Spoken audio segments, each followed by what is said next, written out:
I have given a name to my pain.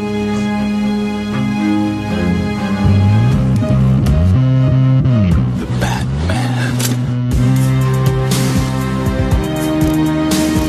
Always waiting for some Batman to save you. It's simple. We kill the Bat of Gotham. You don't really think you'll win, do you? I'm Batman.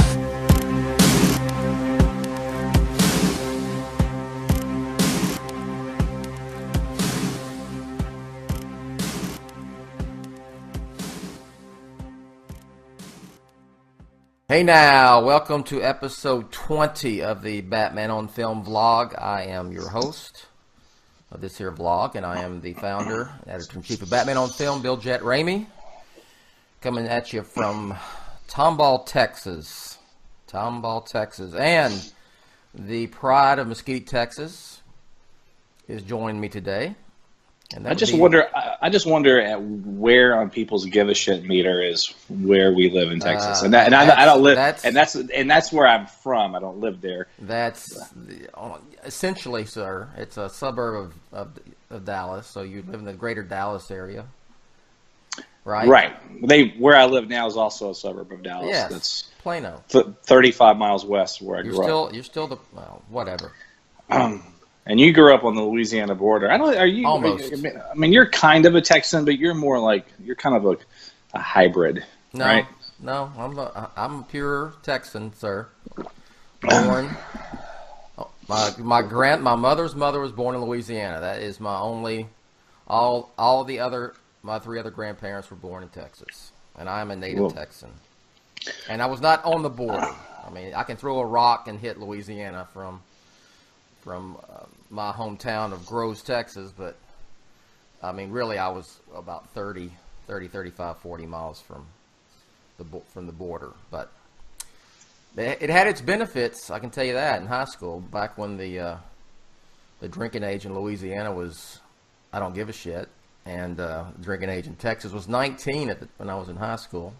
You don't remember that, do you? No. Okay. It was always 21. Well, yeah. Maybe it was 18 when I was born, but it was 18 when I was a sophomore in high school, changed to 19, and it changed to 21 in 1986, Rick. Where were you in 1986? 7th grade? Okay. That's right. Anyway, Is that right? 86? Back to my co-host, the pride of Mesquite, Texas. That would be Rick, I live in Dallas. Rick, you live in Plano. If you want to get technical, about it? Sure. And are you ashamed of you're getting above your raisin, Rick? No. I'm just wondering how many people have already turned the show off. No, they love. Let's talk about. We're going to talk weather. Let me tell you something. No, we're going to talk Huey Lewis in the news at one point as well. Well, so we will. We're going to talk about what your loose definition of rock and roll. Let's do it now. No, we'll do it at the end. They are not a Hall of Fame, Rock and Roll Hall of Fame worthy band. It's nonsense. That's not nonsense. Under every criteria, No. Huey Lewis in the news is 100% fits the bill to go into the Rock and Roll Hall of Fame. They're not going to get in. If Soundgarden's not in, which Soundgarden was the first of the Seattle sound grunge bands, and not Nirvana. Nirvana is in, so is Pearl Jam. Soundgarden should be in. Soundgarden should be in. There's a lot of it should not be in the Rock and Roll Hall of Fame. They didn't influence anybody. They had a run in the '80s, and that's about it. Well, first of all, he's been around since the early '70s. He played harmonica on Thin Lizzy's one of their best records. They had a string of amazing albums. Boys Back in Town. They had that's a track, but the actual record. But they had they toured successfully all through the 90s. They had songs in the 90s. They still tour today. Well, actually, they're not touring anymore because, unfortunately, he's losing his hearing. They just had to cancel their tour. Anywhere they go, they sell out. They are the quintessential rock. They are one of the best rock and roll bar bands of all time. Do they have a pop influence? Well, sure, but my goodness, you could say that about. Look. I've said before, I don't care. There's some pop acts that should be in the Rock and Roll Hall of Fame. There's blues acts that should be and are in the Rock and Roll Hall of Fame. Look, I don't dislike Huey Lewis and the News. They're fine. I'm not a huge fan, but I'm just being objective. They're not. They shouldn't be in the Rock and Roll Hall of Fame. That's ridiculous. Man. That's ridiculous. No. So wait a minute. They had no influence on. No. Who did Def Leppard influence? You think Def Leppard should be in the Rock and Roll Hall of Fame? Who the hell? Def Leppard's borderline. Who the hell have they influenced? They're one of the. Let's see. And everything after Pyromania was pop rock. I mean, give me a break. Def Leppard's borderline. They're borderline. The semantics. Borderline. I want you to read or watch American Psycho with our very own Batman, Christian Bale, and his lecturing about Huey Lewis and News. I think it'll do you some good. Maybe if you hear it from Bell, you'll. That's the writings of a screenwriter. It's not. That's not the opinion of Christian Bale. It will not sway me whatsoever. You will understand the greatness that is Huey Lewis and the News. I just can't even knowing you being a huge. Motley Crue should be in the Rock and Roll Hall of Fame. Of course they should. There's a lot of bands that should. There's still some rap artists that should. There's some blues artists that certainly should. Rock and roll and what it influences something that's it's sort of subjective anyway. I mean, what do you say? What did Motley Crue influence? Well, what did Soundgarden influence? I can tell you what Soundgarden was influenced by. Yeah. Black Sabbath inspired Soundgarden. Yes. Yeah. But who did Soundgarden? You see what I'm saying? That's why it's hard to when I look at something like Huey Lewis and the News, what they were able to do was straightforward, just pure fun rock and roll in an era that was just bombastic. For them to be relevant in a decade where you had to have big hair and leather and pyrotechnics and everything, that's to me was what stood out about them. They're selling 10 million records the same year, acts like Bon Jovi and Motley Crue and, for that matter, Michael Jackson and Madonna were selling big records. And they didn't have that sort of, they didn't have those stage antics or that persona. They were just a bunch of dudes playing instruments, and you feel like you could approach them at a bar. And I think that inspires musicians, that you didn't have to be flashy. I can make an argument that Huey Lewis and News could have inadvertently inspired grunge music, because they said, look, even Huey Lewis in a time when things were so crazy with hair and whatnot, you can strip things down. You can strip things down to basics. Maybe it is. Huey Lewis and the News had no influence on grunge. On Nirvana, Soundgarden. You know who would agree with me? You know who would agree? You know who would agree with me about all this? Who would agree? The Boss. The Boss. Bruce Springsteen. Yes, he would absolutely agree with me about my assessment of Huey Lewis. Well, have you talked to him lately? I have. He texted me earlier. That's horseshit. He absolutely. I know he didn't text you, but I mean, why would Bruce Springsteen agree with you? Because he's a huge fan. They have collaborated, and I know that he understands their significance. Well, come on, dude. Listen. I'm not. Their contribution. Are you a Springsteen fan? Their contribution to Back to the Future alone is monumental. Really? Come on, man. Sure. That's not going to get you. That's iconic. No. It's one of the most. It's one of the most iconic 80s film. That's it. It's not anything to do with rock and roll. It's about pop culture in general. I'm just talking about. It's not Pop Culture Hall of Fame. You're right, but it had to have a right rock and roll song to have all those little things up. I feel like I want to get on my megaphone like Huey Lewis did in Back to the Future. Look, you're just too darn loud, Bill. You're just too hip to Sorry, be square. You're too darn loud. For me to keep up with you, my friend. So, you're right. So one of their best songs is "The Heart of Rock and Roll," right? It's not the heart of pop rock. Well, it's a pop song. There's not even any rock in it. So is Love Bites. Yeah. So is Don't Go Away Mad, Just Go Away. So is Billie Jean. Yeah. All right, we're gonna talk a little bit now. I'm gonna cut all this shit out probably. No, I'm probably not because it's too good. I've never said. Don't you dare cut any of this out. There should be pop, country, bluegrass. Ask Garth Brooks how he feels about Blues. Huey Lewis. I They've don't care also what Garth they've Brooks- also collaborated Good. and do it. Good for Garth Brooks. The bottom end of the day, Huey Lewis News is a very successful. They had a band that was synonymous in some regards to some of the 80s, and that's it. That's it. You can't put Huey Lewis in the News in the Rock and Roll Hall of Fame based on what he did with Thin Lizzy in the 1970s. It's looking at his career from 30,000 feet. Okay, then you put him in, or you put the News in. Well, it's kind of semantics. You're going to put the band in, but he is the leader of the band. His name's the marquee of the band. Nothing he did solo has anything to do with putting the News in.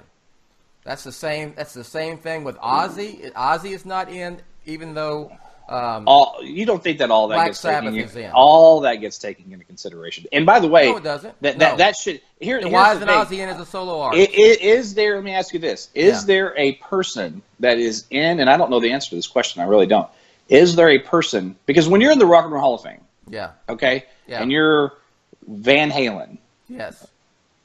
David Lee Roth is in the Rock and Roll Hall of Fame. No, Van Halen's in the Rock and Roll Hall of Fame. I understand that, but he's an honorary member of the band. He's there. Anything that represents that band, they're in the Rock and Roll Hall of Fame. The band is in, not the individuals. I understand that, but the individuals make up the band, Bill. I understand that, but it's getting into cement. Let me. I'm trying to frame a question. I'm framing a question. Go. Is there an artist? And I'm trying to think if there is one. Surely there might be. But is there an artist that's in the Rock and Roll Hall of Fame through a band and solo? Yes. And Who? I can't name it offhand, but I know there are. Is Phil Collins in by himself, and then Genesis? Genesis, perhaps. I know.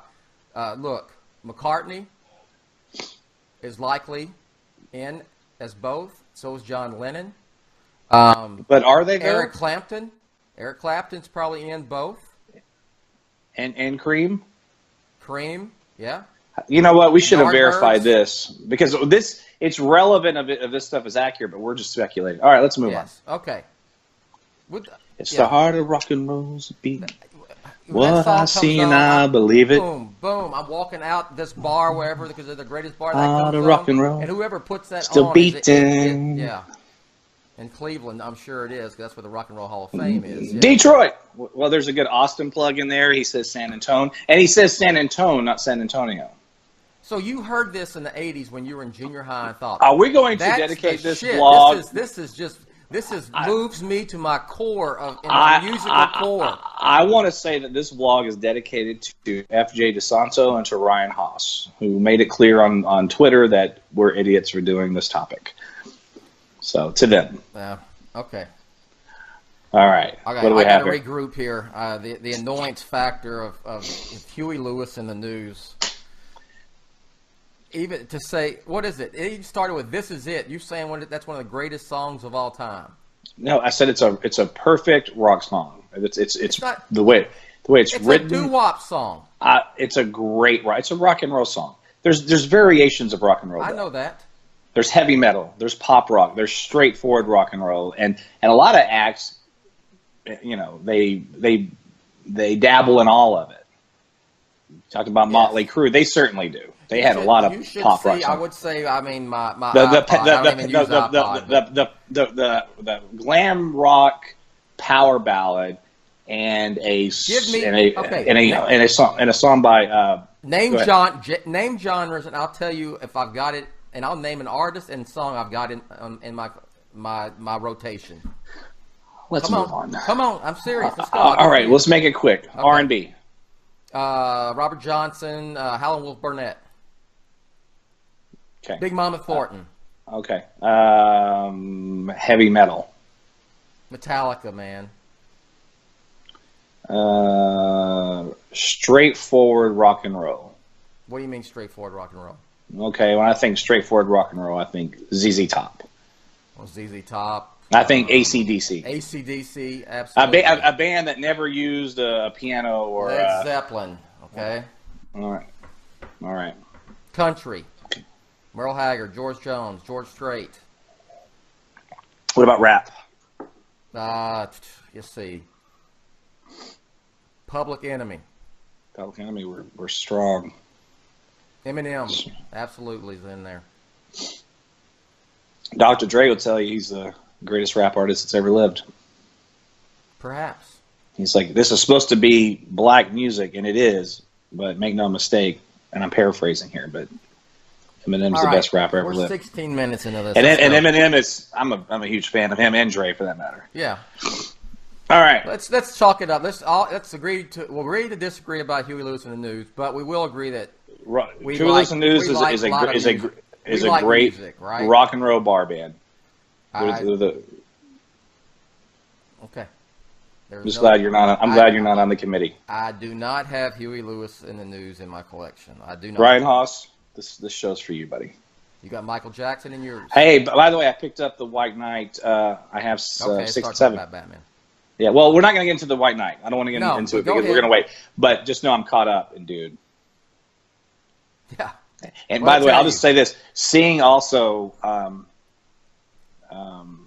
Dick in his Gotham, gear. Yeah. It's okay.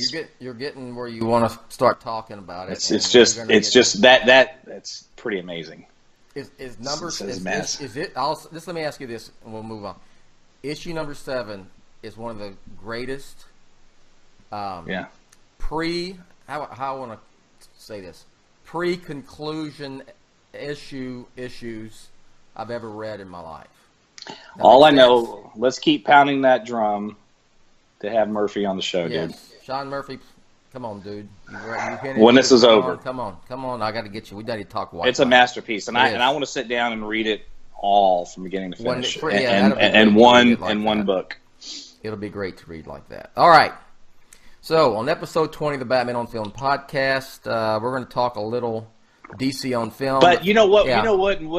I don't want to see that made into a live-action film because I don't know if it would translate well. I'm just kind of giving. I think the premise would. Yeah. The premise. I mean, the core premise, and this is not a spoiler, but if you want to read it, you need to know the premise. It's the Joker is not the Joker anymore, and he convinces Gotham to turn against Batman by portraying him as the cause of all of Gotham's problems. He's elected to the Senate, and he has Harley Quinn on his side. City Council. City Council, sorry, not the Senate. City Council. He's elected to the City Council, and then he has Harley Quinn by his side. He's turned Gotham against Batman, everybody, including Barbara and Dick, including Gordon, including everyone. Okay. Yeah. Nobody. I'm just kidding. It's man, I could go on. Okay, you're right. All right, let's move on.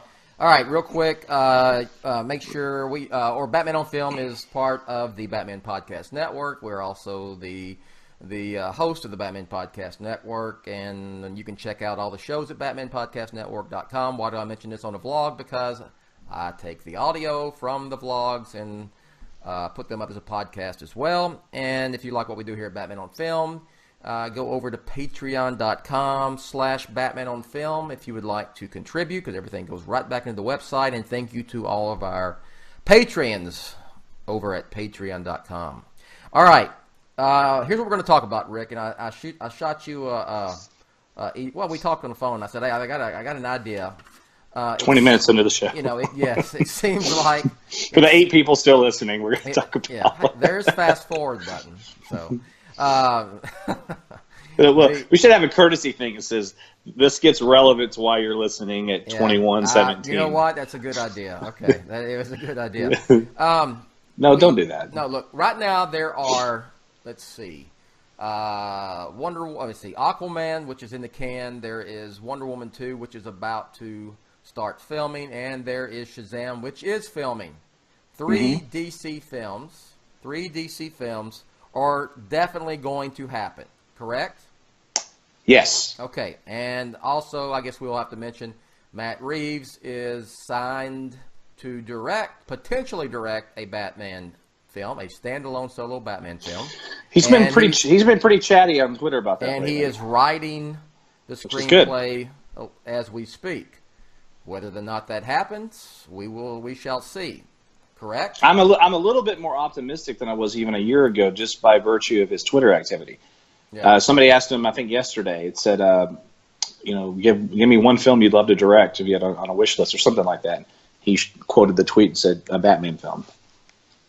Oh, I know he had said he threw out some of his favorite. And he's doing that. And I think that's a little different than just playing coy. I think that, there might be something in there. Was that a story, Rick? Was that tweet a story? What stories he likes? It's hard to say. I didn't post anything. I didn't think it was worth. Yeah, no, don't blame me. And not to be, I'm not trying to be a party pooper, but I mean, it's kind of, it was generic. I mean, he throws out, Year One, The Long Halloween. I mean, a lot of the ones that people would automatically mention. He does mention one. Well, he mentions a lot of. He has a lot of references to things that inspired Chris Nolan for Batman Begins. He does. He mentions. He's going to reboot Batman Begins. The original Batman comics from the early 1940s. He mentions Neil Adams and Denny O'Neil, I believe. So anyway, that's, we can't put that film under "it's going to happen" for sure right now. I hope so, right? You hope so. I hope so. Right, dude. If he walked, it would be a disaster. That's a whole different topic, but it would be. Please don't leave, Matt Reeves. We need you. And but they have Warner Brothers has announced, and if you didn't see my hands, I was doing the quotation marks via the trades, 3 other films. And you know what happens, Rick? What happens when this when they do this? When they release or announce that someone's been hired to direct or someone's been hired to write a script?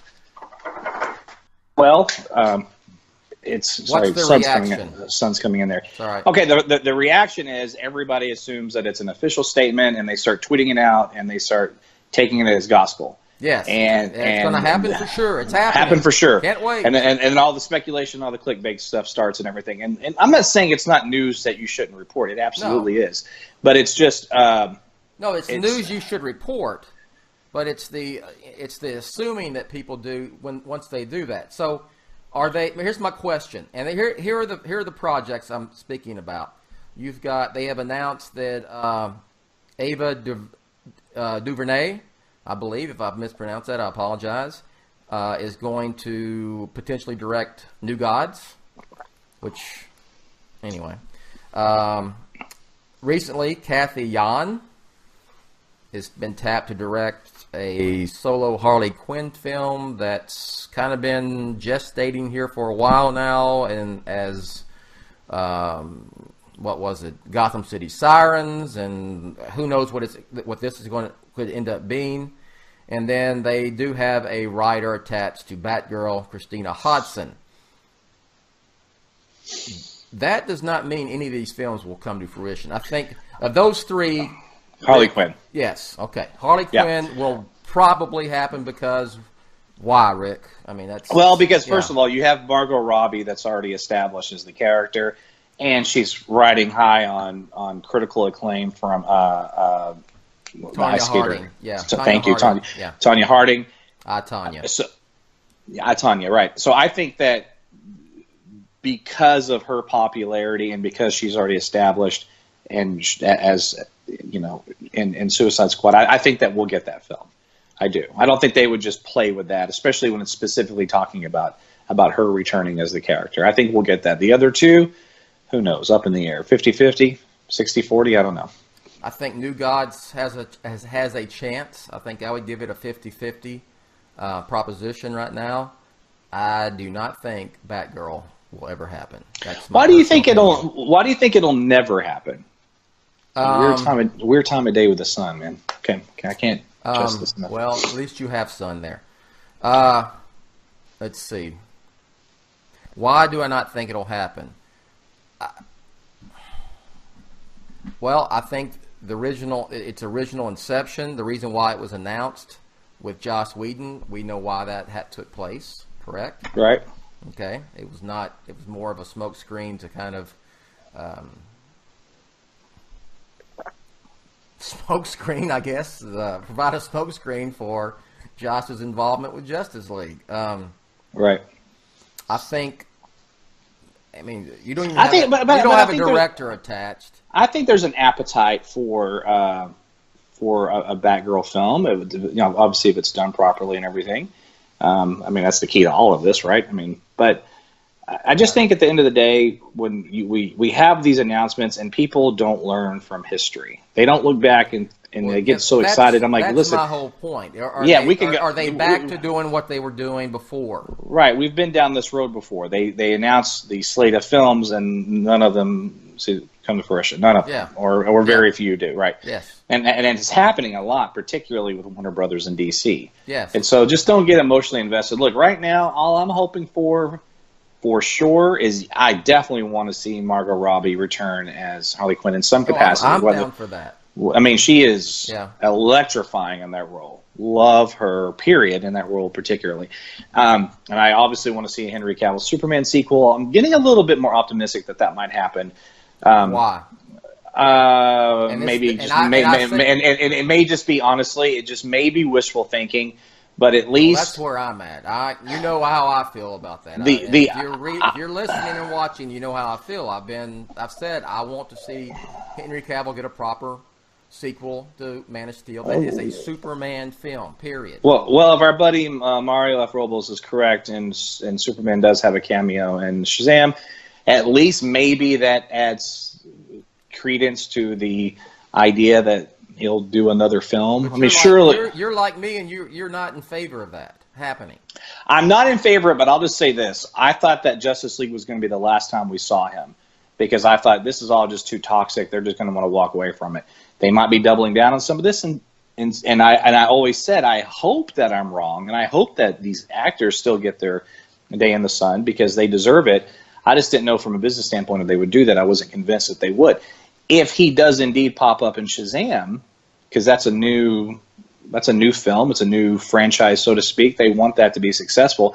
If they feel like putting Henry Cavill Superman in there would help, even albeit a cameo, that at least tells me that they're not done with Henry Cavill. So that's why that's the one silver lining if he's in there, that means that hopefully that means that they're doing a sequel with him. Now listen, if they put him in there and then they don't do a sequel, it'll be even worse than not putting him in there at all. In other words, really, you used him again for a cameo and then you dumped him after that, or it all fell apart. Well, I mean, that's what I'm saying. Total bullshit.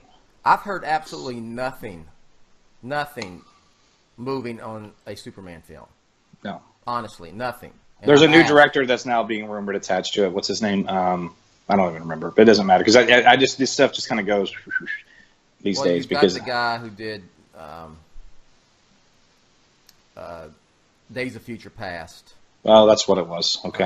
And also the. But I just say I don't care about it because I don't even somewhat believe that. You think Warner Brothers is just not?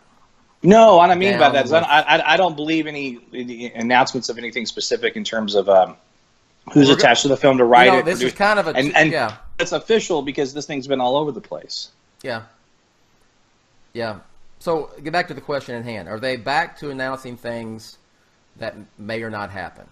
It appears they may be. And why? Why would they be doing that after they've done it? They've been criticized for it. They've said they were going to change their ways. Maybe they're not course correct. I mean, a lot of it is. You know what? Someone told me, and I won't mention who it is, and it's someone with a lot of inside. Well, I say inside. He knows a lot. He works in the business, and told me these are things that make stockholders feel good. Maybe it sells comics. Stockholders feel good. Maybe they put it out there and they monitor and test the social media buzz about it or lack thereof. I don't know. Can be a number of things. But aren't you getting back into? I mean, look at all. I mean, we've had them tried out directors at Comic-Con, and only I think two of them are left. Yeah. James Wan and Patty Jenkins. Ben Right. Affleck gone. You know. Right. There's no talk of. Zack Snyder gone. There's not a lot of talk of Flashpoint anymore either. Not chatter online about it anyway. No, nothing online. I'll leave it at that. I fear that they're back to doing what they used to do, and it's because I get I see the reaction that people have. I mean, there are folks who think that New Gods will happen 100%. Batgirl is going to happen 100%. The Harley Quinn film, which likely will happen, but they're convinced it's just a matter of... I mean, I just don't... After what all they've been through the last... Since BBS came out in 2016, I'm not... Are you leery of their approach? Do you trust what they're doing? What's your whole? I mean, Well, here's what I don't trust. know, man. I trust Patty Jenkins with the Wonder Woman franchise. I think that we're in for a treat for Wonder Woman 2. I'm cautiously optimistic about James Wan's Aquaman. Shazam, I want to see a trailer for that. It looks, the idea of it sounds great. We'll see. But I'm most concerned about what happens with Batman at the end of the day, and that's my primary concern. And I don't really know where I stand on that. I just feel like that some of this stuff, this Twitter chatter that he's been doing, is that it seems to be a little bit amped up, and I'm just wondering if that is some sort of hint, or he's alluding to the fact that he's working. I don't know, man. I don't want to look too much into it. I just that's my primary concern. Get Batman right. Get Superman a sequel, and then all these other characters that I do love, we'll just see how they play out. But look, we've got Wonder Woman in good hands. Aquaman is probably going to be good, right? I don't have any reason to think it won't. And Shazam's coming. Continue on with Margot Robbie. Do something with Cavill. Matt Reeves Batman. They do those things, and all this other stuff, whether it's Batgirl or Flash or Cyborg or whatever. I won't care as much. If these things happen, then at least there's a good trajectory for me. Do you care at all about this Joker? I put it together, Joker and Origin. This Joker Origin film. This Scorsese produced thing. Sure. I mean, I do just from the fact Todd that Phillips I like the people. Yeah, I like the people involved that are rumored to be involved anyway. The jury's out on that one, man. That could be real interesting and cool. It could also be uninspiring and pointless. I don't know, but I'll I will. Look, I'm just like, here's where I'm at. I kind of took them at their word. Back when that Vulture article was written, they knew they had a mess on their hands with Justice League. They got through it. They promised to course correct and do things differently moving forward, and then they start, announcing writers attached to things, and I know that, I know that doesn't mean it's going to happen, but fans oftentimes believe that they're announcing the project as happening, as opposed to just in development, and that we're going to see if we can make something out of this. Would they be better off to just not say anything until a film is going to happen? Period. Yes. Yeah. When it's official, when there's a script that has been stamped with approval and actors have signed their contracts, announce it. Now, if things leak and the usual suspects out on the internet pick up things, hey, it's rumored so and so's doing something, so and so may star in it, whatever. We're never going to get away from that. That's the internet. Yeah. But I don't like these announcements from the actual studios when they're not official. That's bullshit. Well, I will say, Marvel announces things and they happen. They happen. I mean, there's been maybe one or two projects that they've canceled, maybe just one. I think it was the Inhumans was going to be a film at one time, but I may be wrong. I don't follow Marvel all that closely as far as and who's to say that it won't? Yeah, right. I mean, it just may be a little late, but I think some of these will never happen. Is the problem? Okay, Batgirl, real quick. What if Matt Reeves' Batman film? There is no Batgirl yet, or maybe there never will be. Why move forward with one? You can just make it its own thing and just go? Well, look, I've said that all along, and you just talked about the Joker film that's going to have nothing to do with these films. Whether or not Matt Reeves reboots his Batman, or it's a soft reboot, or hell, it's a direct sequel to Justice League, whatever of those three things that happen, the Joker Scorsese-produced thing will have nothing to do with any of those scenarios. Yeah. So if that's the case and they're willing to go down that road, why the hell not? I've said that. Let Matt Reeves do his own damn movie. and the Batman, the Batfleck, that Ben Affleck Batman, whether it's him or somebody else playing that Batman, let him be in Suicide Squad too. Look, it's weird that it's not weird. That would not even been in consideration 20 years ago or 10 years ago. In 2018, you can do it. You can get away with that kind of stuff. You just can. Things coexist all the time now. And I know sometimes it's TV to film, but did we ever think we'd have 2 live-action Supermans at the same time? It's unheard of. That would have been unheard of. But now it's not a big deal. We kind of did with Smallville and Superman Returns, you know. And that was the early 2000s, and that was when things started to shift a little bit, and that was the first time. You're correct, but not before that. That's 2006, 2007. But how many, like the dude from Supergirl who played Superman, that Superman and Supergirl on TV? I mean, the mainstream movie-going audience. What percentage of them even has Supergirl on their radar? No, I understand, and I that's why I said that. That's why I said I understand this is TV to film. I'm just saying that if they're willing to take that step, look. If Jared Leto's Joker is still going to exist in the Suicide Squad world, and then we're going to have is Phoenix still talking about playing the Joker? Is that still in the talks? I don't know. Whatever Joker that ends up being, they'll coexist because we know that's not going to be the same. Who says that? I mean, is the Joker going to be in the Harley Quinn film? Who says that Batgirl can't just be her own film? I don't know. I mean, I still don't think that's going to happen. And then then you bring up the Harley Quinn. A Harley Quinn film, by default, is a kind of sort of Batman film. She's a Batman character. That's what Suicide Squad was. Yeah, it's the same thing. Killer Croc. And so then is this the same continuity? I don't know, man. I think they've made a mess of things, and now they're having issues. They got some things that worked, some things that didn't, and you're trying to job continuity in there. And we said this from the very beginning. It's just a cluster F, in my opinion. In some ways, they would have been better off if just the whole thing just sucked, and then they were just forced to start over. But at least they would have a clean slate. Now they're like, oh, what do we do? This doesn't work. No one cares about this, but we can't get rid of her as Wonder Woman or her as Harley Quinn. We can't. You know what I'm saying? You have to salvage those characters or those particular incarnations of those characters because they're wonderful. But then when you do that, then you're still kind of stuck with that universe that you brought them out of. And so how do they handle that? I guess. I think, Rick, that if we're going to say that, let's just soft reboot this, and if we're going to be able to soft reboot Aquaman, if you're going to soft reboot Wonder Woman 2 and the Wonder Woman films, I guess you can soft reboot Harley Quinn as well. I don't know if they're soft. I don't know if they're soft rebooting those characters. Yeah, I mean, you know what I mean. Yeah. No, I know what you mean when I'm saying. Well, they are doing some kind of sort of soft rebooting going forward. We'll see. Listen, we don't know. They make a lot of weird changes at the last minute too. Lex wasn't in Justice League. We knew that.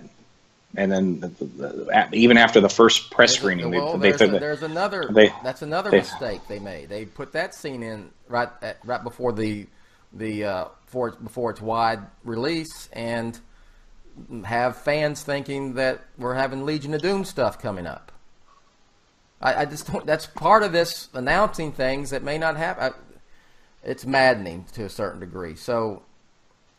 Is what it is. We'll see what happens. We'll see what doesn't. I mean, I don't think Batgirl's going to happen. I think Harley Quinn is probably pretty locked in because of the popularity of the character and of Margot Robbie, as you said.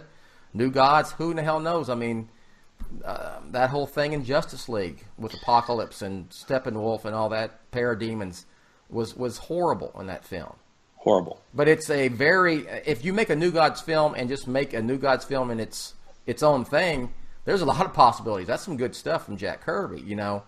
I don't see trying to infuse that into a shared cinematic universe. Just make its own damn thing. There's a lot of things you can do with that. With Mr. Miracle and Big Barda and Darkseid and all that. All right, man.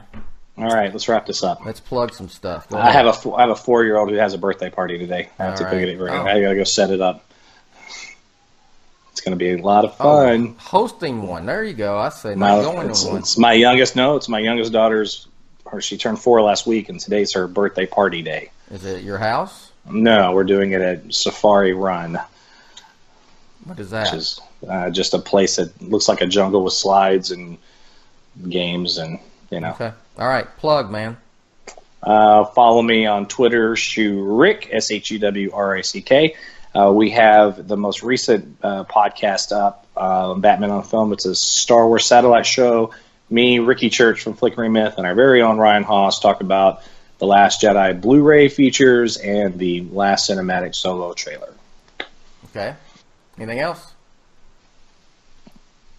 No? Oh, if you're on Facebook, go to follow the satellite Batman on Film. It's Batman on Film Shoes, SHEW''S. It's just fun. That's all I have. Okay. That's all you got? All right. You can follow me on Twitter at Batman on Film. Again, check out the Batman Podcast Network, BatmanPodcastNetwork.com. Patreon, patreon.com/Batman on Film. What am I leaving out here, Rick? Anything am I missing this week? We can talk about. No, I think you've covered it. We've got the new Twitter handle that Ryan launched for the Batman Podcast Network. Yes. Follow that. Yes. At Batpod Network. At Batpod Network. That's over yeah. on Twitter. Follow that. I think that's it. Oh, I'm up to 1974. Yes, 1974 on the Batman timelines. Bringing up some stuff from old school Batman on Film. I reposted an article that Chris Cloud did back in 2013, ranking the top 10 best animated Batman episodes ever, and that includes all shows, all animated shows. And he's a really good writer. Yes. What else is up here recent? There's some good stuff up there. We got the you had a recent last week or this week. You did The Forgotten from Batman the Animated Series, so that's continuing. Comic book reviews. Chris Cloud did Action Comics 1000. You ever gonna post my animated review? It's up, Rick. Oh, is it? Oh, yes. You didn't tag me in it. You usually text me or tag me. Yeah. Okay, well, I'll go reshare it then.